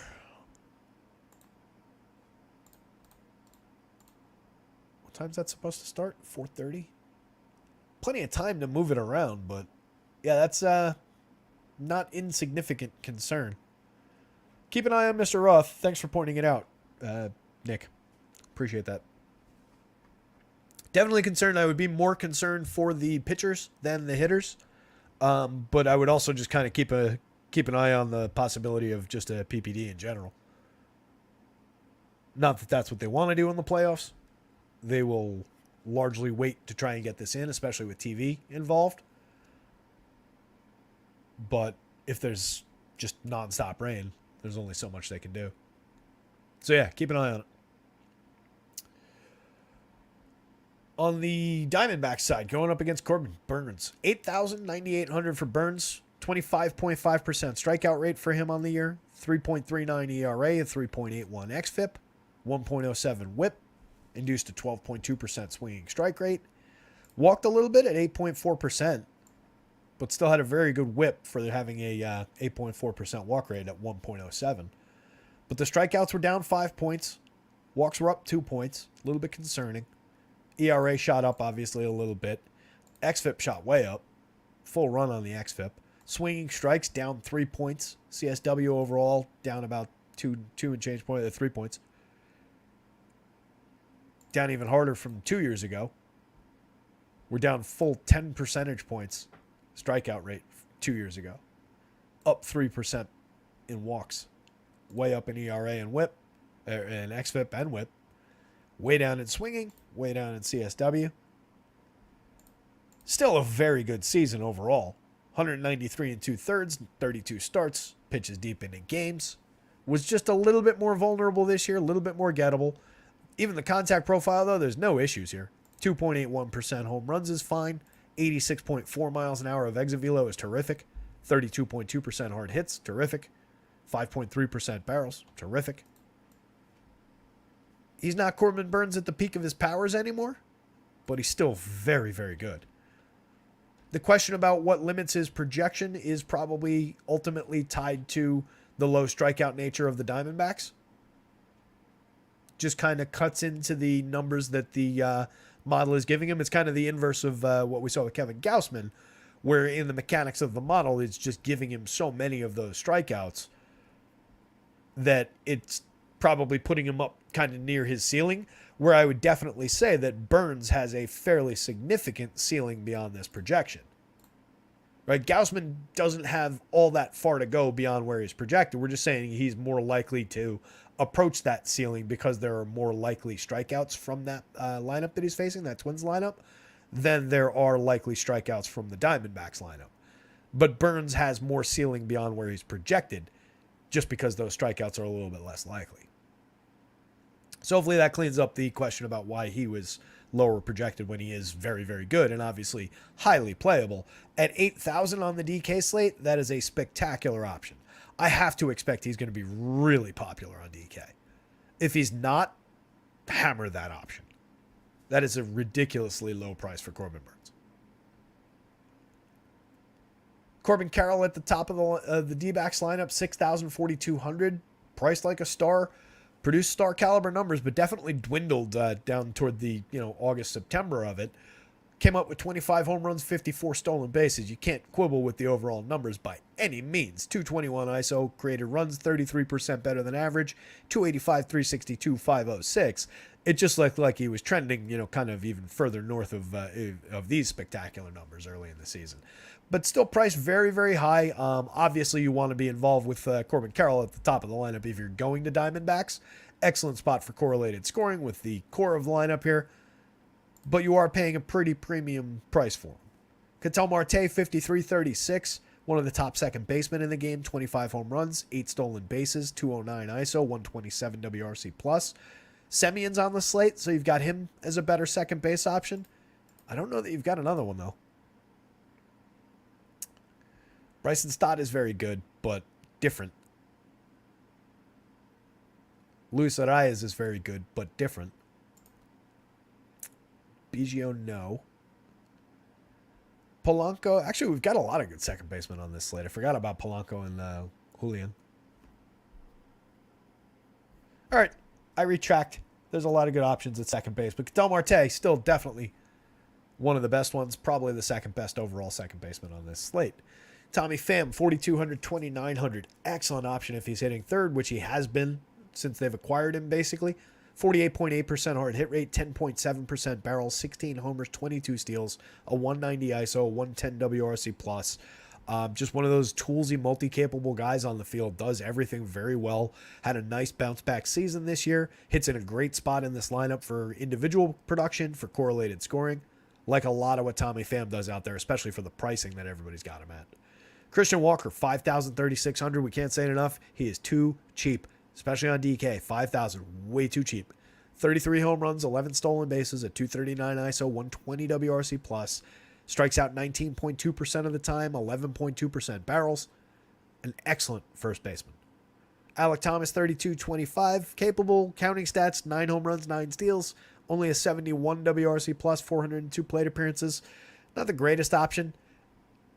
Not ideal to have him hitting 5th overall in terms of real life lineup, but it makes sense. They want to stick the lefty bat in that spot. I get it.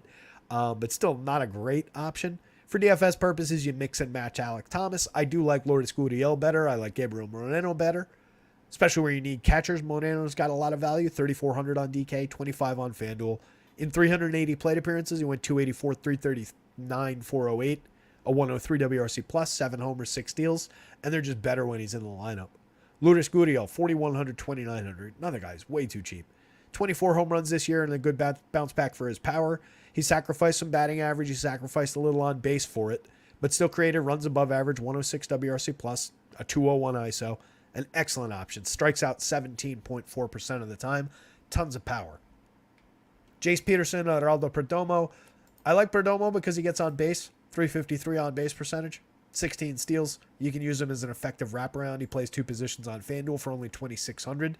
That said, bottom of the lineup, facing Corbin Burns, there's a lot stacked up against some of these guys from the bottom of the Diamondbacks lineup. So you've got to take that into account on a short slate like this. Just limited opportunities to an extent. You do want to just kind of look for guys who are going to see an additional plate appearance. Just book yourself in the preponderance of lineups, the most potential plate appearances that you can outside of a couple. All right, let me grab Josh Donaldson because if I get the 1 home run, I'm not looking for Josh Donaldson to go. I would love it if he went 4 for 5. But I'm not looking for Josh Donaldson to go 4 for 5 with 3 singles, a double, and some stolen bases. I'm looking for Josh Donaldson to hit me the 1 home run that breaks the slate. So I don't care that he's hitting that far down lineup. With guys like Perdomo, where I'm looking for him to get on base and correlate, you'd rather have some of the options up here.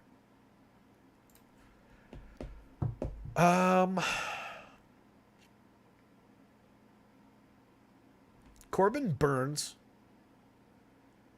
Brewers bats, just because of how popular they're going to be. Diamondbacks bats, Brandon Fat, or which way did I not pronounce it? Fate, Fat, or Fat. All 3 of them. Last game up. Excellent pitching matchup. NL East matchup. This will be a fun one. Jesus Luzardo, Zach Wheeler. Who do you guys like to win this series? That was the other big pile on with the friends in the text group because there's a couple Philly fans in there. So a couple guys wanted to bandwagon hop with the Philly fans. I don't dislike this Phillies team. I can get behind the idea of rooting for them, but I don't know. I've got a weird feeling like this Marlins team might beat them. I don't know why. Marlins have some good pitching. Phillies have some good pitching. Marlins have a good lineup. Phillies have a better lineup. Jazz, says Matthew Patterson. Fat font. Love Jazz. Really want to see Jazz for a full year. 384 plate appearances, hit 19 homers, 22 steals, a 210 ISO, 104 WRC plus. A little bit of the MLB The Show cover curse going on, but a really good player when he's healthy and on the field. Let's start with Wheeler. 8,600 on DK, way too cheap. 9,600 on FanDuel. Appropriate, but probably could have had him in the 10Ks if they had wanted to. 26.9% strikeouts this year, 5% walks, 3.61 ERA with a 3.54 xFIP, a 108 WHIP, 13.3% swinging strike rate. Again, one of the better swinging strike rates in baseball. Only a 27.5% CSW, which is kind of a surprise for how few he walks, how many swinging strikes he induces. Last year it was 27.7, year before 28. So there's not a lot of called strikes for Zach Wheeler, but it doesn't really matter. 26.9% strikeout. He does everything very, very well, so he just doesn't need those called strikes. 192 innings and pitches deep into ball games. 5.1% barrels, 36.2% hard hits, 86.9 miles an hour of exit velo, only 2.54% home runs. There's a noteworthy trend of a lot of these guys are very good at limiting exit velo, limiting hard hits, therefore limiting home runs. A lot of noteworthy trends with some of like, this is what you need in a pitching staff across these playoff teams. Definitely think you can go to Wheeler. I would have a ton if I was building 150 lineups. I plan to have a fair amount in the lineups that I do build. I like the price on both sites. I like the projection. And there's a way of looking at it where this is one of the better matchups of the day going up against this Marlins team. I think they're good.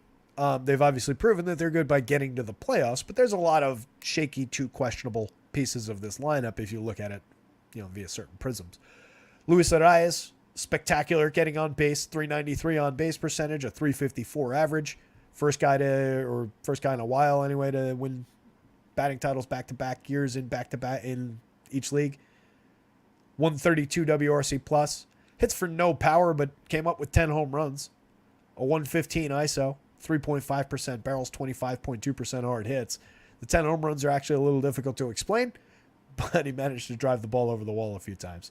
Jorge Soler, spectacular option hitting second, 36 home runs, tons of power, 262 ISO. Just the duo there is fantastic if Arias gets on base and Soler drives him in. I like Josh Bell, 10.1% barrels, 42.1% hard hits. Really came around after getting himself to Miami. 22 home runs on the season, a 172 ISO, 105 WRC plus. Switch hitter, 4,000, 2,700. I like that option. 21.7% strikeouts, 10.2% walks.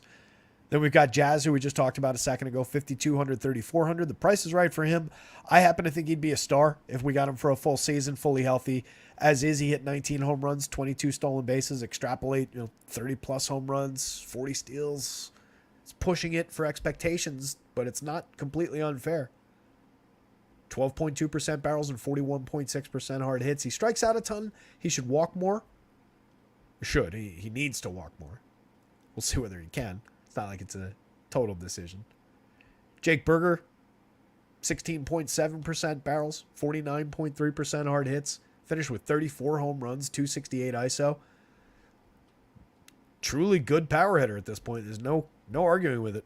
27.6% strikeouts. Wasn't even atrocious for strikeouts.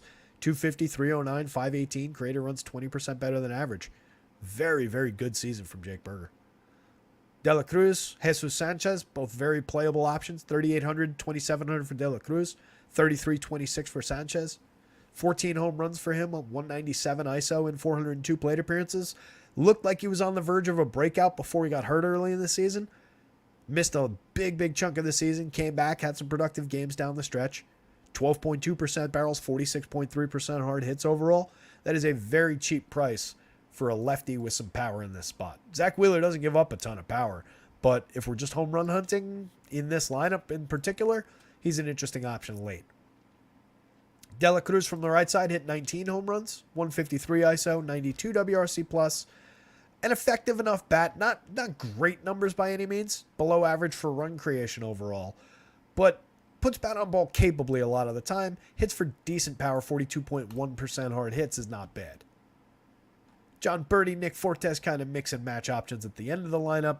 Birdie finished at 296, 345, 406 over 425 plate appearances. Managed to somehow only steal 16 bases after leading baseball with 41 last year. And last year he went 240, 324. So in fewer plate appearances. It's kind of inexplicable that he stole this many bases in a year where baseball trended dramatically upward for stolen bases. Basically, everybody in baseball stole more bases this year except for John Birdie, who got 50 points better in batting average, 20 points better in on-base percentage, had more plate appearances. It's really weird. His WRC plus was better. I don't know what his ratio was. Did he steal 41 bases in like 235 attempts and his ratio was just terrible? I can't imagine. But just really a really weird confluence of circumstances given what everybody else in baseball did as far as stolen bases this year. Anyway, he's a waste of time at the end of the lineup. Philly side of things going up against Jesus Luzardo. 6,800 on DK is a terrific price for Jesus Luzardo. He should also be extremely popular at that price. I know the Phillies are good, but getting a picture of his talent with his strikeout upside and his strikeout acumen going up against a lineup that does definitely have strikeouts in it, that's a spectacular price. 8,500 on FanDuel is a terrific price. I'm definitely going to make sure I have some in my limited lineups. 3.63 ERA, a 3.72 xFIP overall. Remember I mentioned him before in the swinging strike rate conversation. 14.1%, one of the best marks in baseball. 178 and 2/3 in 32 starts. Doesn't pitch particularly deep into games, but this is what they're saving him for. Now you're in the playoffs. Now these innings really matter. So that sixth inning that he might not have gotten in the regular season, he's probably going to get in the playoffs. Maybe not. Like I said earlier, teams typically go to bullpens aggressively and early in the playoffs. But I think just in that specific instance, that sixth inning that he didn't necessarily get, I think he gets more often than not because he is that good. If it's the third time through the lineup, et cetera, maybe not. There are obviously questions. There's things that would take it away if he's given up a few runs, et cetera. But on the right day, I think we've got upside for a little bit more than he normally gives us in terms of innings pitched. And the innings that we do get are terrific and worth those prices anyway. 2.97% home runs, 89.3 miles an hour of exit velo, 38.3% hard hits, 9.3% barrels. It's a little bit of power available. 14.3 degree average launch. The ball's typically in the air.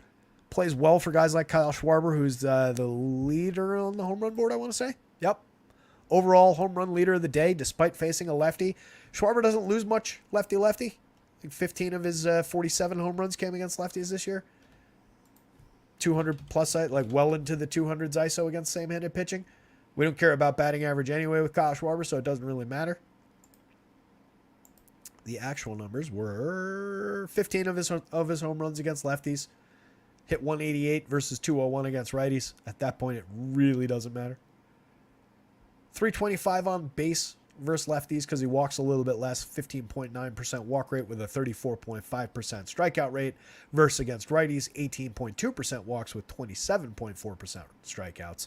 Obviously better against righties overall, but still has a 242 ISO against fellow lefties, a 106 WRC plus. Still does a lot of Kyle Schwarber things against lefties. Fully invested in the home run option here for Kyle Schwarber. Trey Turner, what can you say? Turned it into a pretty terrific season in the end. 266, 320, 459. Could be improved across the triple slash. If he had another 200 plate appearances to work with, probably would have ended up hitting in the upwards of 285, somewhere in that territory. Just a monster last month and change of the season, 2 months of the season. 266, 320, 459, 192 ISO, 108 WRC plus, 26 homers, 30 steals, 42.2% hard hits, only strikes out 21.7% of the time.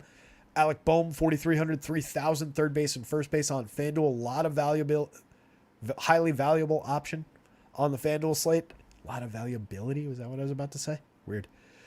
20 home runs, 163 ISO. Nice little breakout season for him. Bryce Harper, 21 home runs, 11 steals, 293, 401, 499. He's a rock. He's their star. 5,800, 4,000. It's appropriately priced. 15.2% barrels, 46.8% hard hits. Doesn't strike out much, walks a ton. Excellent option on any given slate. JT Realmuto will be popular, always is, but he's a very good catcher option. 4,800, 3,100, 20 homers, 16 steals. Another terrific season out of him. 200 ISO, 102 WRC plus. Castellanos, 4,735. Finished at 29 home runs, 11 steals. 109 WRC plus, a 204 ISO. Very, very nice bounce back season for Nicky Castellanos. The average came down over time. The on-base came down over time. But overall, very good bounce back, return to form kind of a season for Castellanos. And pretty cheap on DK at 47. 35 on FanDuel is about right. 47's cheap. Bryson Stott, another terrific breakout season. 280, 329, 419, a 101 WRC plus. 15 home runs, 31 steals. Another guy that Joel Sherman was calling for in the post. Hey, Joel Sherman, guess what? Gleyber Torres is already on the team, and he had a better year, asshole. God, I hate that guy. I don't know why I'm so mad at him, actually. I mean, it's just, he's just trying to make a buck. Terrible analysis. What really pisses me off is that it's not him. It's not Joel Sherman's fault. What it really is the legions of idiot Yankee fans and tourist assholes that read those columns, and then that's why we end up with guys like Isaiah Kiner-Falefa on the team.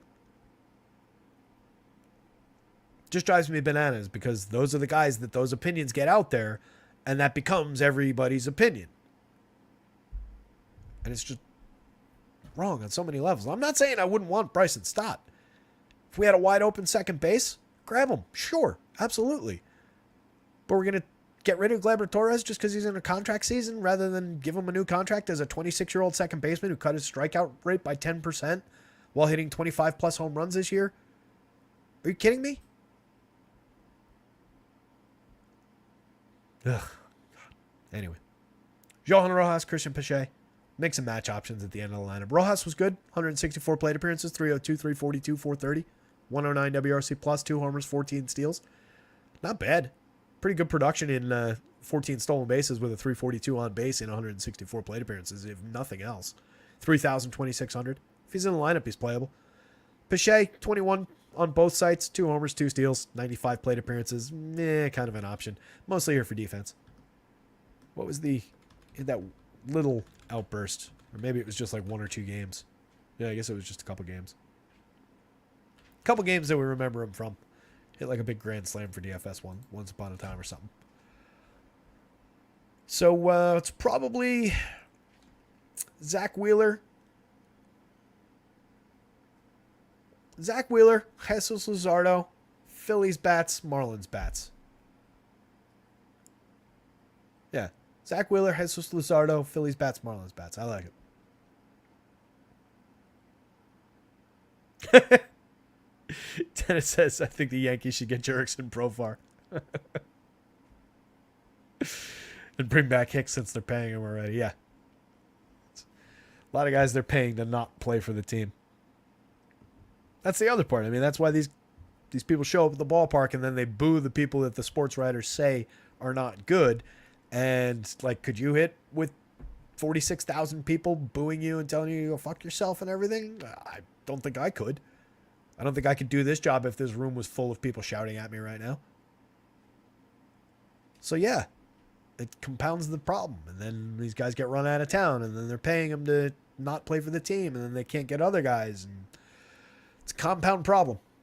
But that is not helpful. Writing terrible columns with the bad advice about who they should get is not helpful. Literally at the beginning of the article said they shouldn't go get Juan Soto. One of the best hitters in baseball who's like 24 years old. I almost just stopped reading it at that point. It's a really long column, too.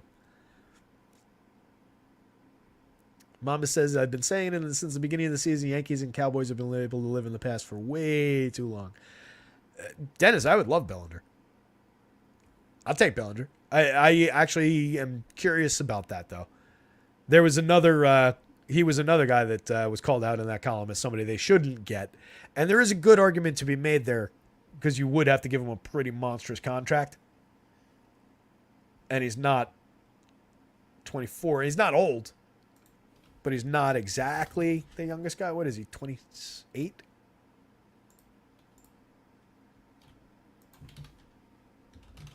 But I loved the bounce back he had. Yeah, he's 28. I love the bounce back he had this year. I think it's totally real. I would have no problem with that if I could get him on a 5-year deal. I don't necessarily want to give him 10 years and $500 million. That's what I run into a problem there. I would absolutely give Juan Soto 12 years and $600 million of Hal Steinbrenner's money. Back to what Mamba was saying. Yeah, I mean, look, the Yanks haven't won a series in going on more than a decade now. So, yeah, living in the past, but I mean, the Yankees have a pretty significant past to live on. The Cowboys, a little bit less so when we're talking about just, raw total titles. So I think that's a little bit of a different situation. Yanks are just in a bit of a lull. These things happen every couple of generations. Little 10-year lulls. Happened at the beginning of my life. From 77 to 96. There's a little bit of a lull. We're in one of those right now. They'll come roaring back with another 5 or 6 titles in the next generation. I'm not concerned. Mama says, those teams show what happens when everybody else is using numbers to justify decisions instead of marketing. Not wrong about that. Wouldn't say they've been allowed to live in the past too long. Cowboys were just contenders when they had the Romo issue and Zeke was in his prime. Yeah, and I mean, the Yankees have been in the playoffs more often than not over the last since their last series in 2009. For better or worse. been in the ALCS a couple of times. I mean, pennants used to matter, right? Just getting to the championship series used to matter. Devin Scott, general feel of this slate. Low scoring, pitching oriented, pal. I think it's a good slate on which to mix up your combinations. Just get to some different stuff that you wouldn't normally put together. You know, three guys from this team, 2 from that team, a couple of guys from another team. A 4-1-1-1 like my placeholder lineup is viable.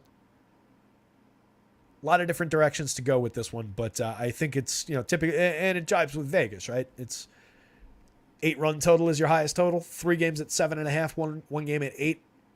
It's playoff baseball. It's October baseball. Cold weather. Well, not actually cold. It's in the 70s in the Northeast. It's a gorgeous day here. It's actually 81. But typically overall, playoff baseball, lower scoring, more pitching oriented. Teams can gear up, get their best pitchers on the mound. You're typically dealing with like the first, second, or third starters in rotations over and over again. Typically don't get into the back end of rotations. Today we've got one guy that's, you know, on most of these teams would be the 5th starter in Brandon Fate. On the Diamondbacks, he's the number 3.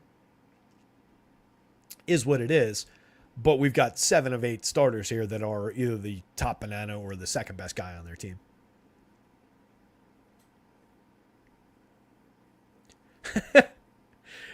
Unless you're referring to contending a seat on a couch to watch good football players play.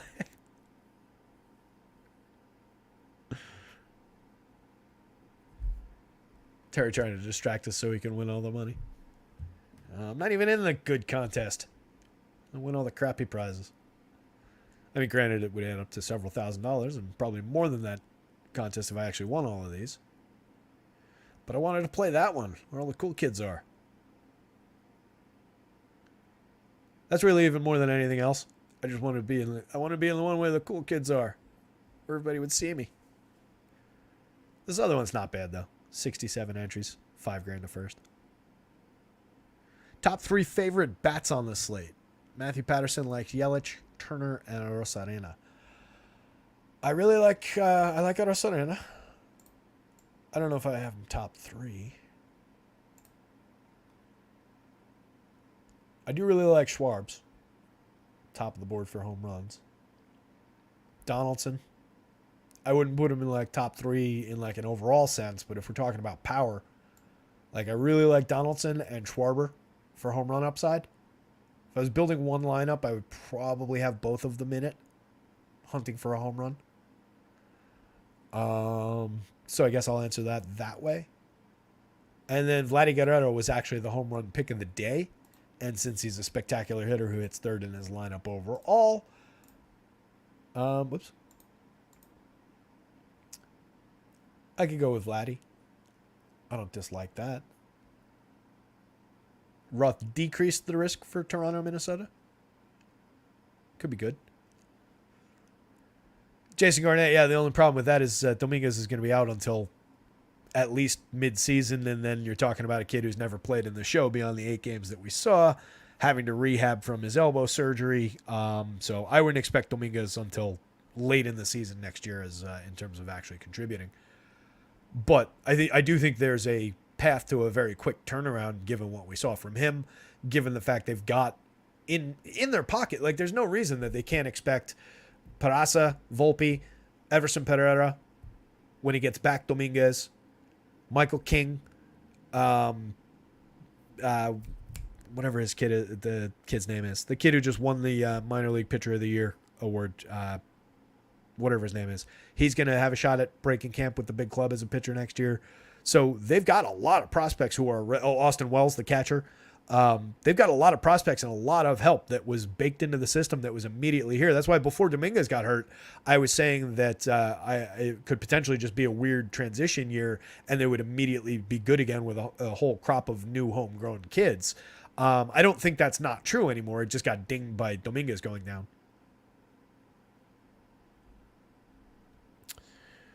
Daniel Pope says, listening in from behind, could you go over any rules from today and what stacks are we going for? So, I mean, all the teams are in play as much as anybody, right? It's a very short slate, and they're all very good teams. They're all facing very good pitchers. The Brewers going to be spectacularly popular because they've got the easy pitching matchup. They're the obvious team on deck. Outside of that, I do think there's a lot of same. situations across the board. Technically, Texas ranks first by projections, but 6th out of 8 teams by point per dollar value on both sites, but first by home run upside against Glass now. Milwaukee ranks second, first for points per dollar, second by home run upside, but they'll be hyper popular. Then we've got a lot of teams like Arizona, Miami, Toronto, Philly, Minnesota, and Tampa. They all look basically the same to me. But you're getting better point per dollar marks on Toronto. They're second by point per dollar, third by home run ranking, but they sit fifth. It's very closely ranked. Arizona is technically third, Miami technically fourth, Philly sixth and seventh by point per dollar, but fourth by home runs, floated somewhat by Kyle Schwarber's big mark. I was getting a lot of combinations of the Blue Jays and the Twins and the Blue Jays and the Brewers when I was running lineups. I'd probably be more likely to play Blue Jays Twins, cash in some of the value, get away from the field, and then go to a high-end pitcher. But a lot of different ways to put that together. As far as rules, I'd be more liberal, more loose with the rules these days with playoff baseball and with short stacks, short slates. Only 4 games to work with would naturally lead to being a little bit more loose with keeping only 4-4, only 4-3 type constructions. I would let that fly a little bit more because you're less likely to need 2 full stacks than you would be on a normal slate. In a playoff sense, since we're expecting a lot of very good pitching, some low-scoring games, I'd be even looser with that, like I was saying before, where I would let a 4-man stack with a 2-man stack and 2 one-offs, let's say, or a 3-man stack with a 3-man stack and 2 one-offs, so on and so forth. Differentiated, different kind of constructions coming together. I think has a lot of path to success here. Daniel's going over lineups instead of working. I love it. Good use of time, buddy. Tizzle man, I did see George Kirby's knuckleball in memory of Tim Wakefield. That was awesome. It's a good pitch, too. Break that out more often. I wish more people threw the knuckleball. I love the knuckleball. It's a dying tradition. Every now and then you get a good one, though. So that's it, guys. 2:22. A little bit of time left to build some lineups. Then maybe go get some lunch, watch these games. Let's look at the pitchers. Pretty clear cut with, little bit of a gap between the top 4 and the bottom 4. But, I mean, all 7 of these guys are excellent. I would have no qualms rostering any of those guys. And I do think there's talent here, especially at that price. For $5,300 on DK, I think you can absolutely play some Brandon Pfaadt. Playing in a 20 max, can I just exclude the big stack types? I would still want to have one for the most part. Like, I wouldn't say don't give me any 5-man stacks on DK. I would probably, not require it to build. I would, if possible, depending on how you're building your lineups, I would say, give me 5-mans or 4-mans. Give me a 5-man or a 4-man in every lineup. And then let anything happen with the other spots. I'll take a 5-3, but I'll also take a 5-1-1-1. A 4, a 4-man combination, 4-4, or however the math works. So what I'm saying is I would want one stack where I've got at least a few correlated players. But then those other spots, I'm a lot more open to taking a diverse selection from a handful of different games. Back to baseball. If you had to play one stack for the money, who is it? I do have to play one stack for the money. I mean, I guess it's Toronto. That's the stack that's in my lineup, so I guess that's the answer. I'm going to be building a handful of other lineups in the cheap tournament. But, I think the one going into the main tournament that I'm playing in, main, financial investments, is, in fact, the Blue Jays stack. Second by value on both sites, third by home run potential, fifth on a tightly packed projection board. I don't love the matchup. Pablo's been spectacular this year, but I like a lot of the hitters. I think it's a stack where you can get 3 stars for cheap. 3 stars plus a guy I have been raving about all year. You guys could probably figure out most of the lineup based on what I've said through the show. Texas, again, ranks first overall. I know you don't like the Glasnow spot there, Mamba. So I think if I was you, given how Texas looks in my numbers, if I was you using my numbers, I would probably go to Texas just because you don't like Glasnow. I think that makes sense. Maybe you could look to a Texas and Toronto stack. That was the one that I built initially. I'm going to try and get another one. But like I said, when Mitch Garver came out of the lineup, I had to go away from that initial construction. I just wound my way around to something else. But a Texas-Toronto lineup with a couple other pieces in it, not bad. I think that's a good spot to end. I do need a little time to get some lineups built, guys. So with that, that's 2 hours for a 4-game playoff slate. Not too bad. This is a fun one. A lot of good conversation, a lot of good questions. Meandering our way back and forth through a bunch of other stuff. Awesome, Daniel. Daniel says hit for $140 after listening in on the showdown slate the other night in the background while he was fishing. Daniel's out there living his best life, building lineups during work and then fishing in his spare time. Not bad, buddy. I love it. Congrats on the win. It's great. Let's book some more as we go. But with that, guys, good luck out there. Somebody go win something, and I will see you tomorrow. We'll be doing this again tomorrow, I'm sure. See you.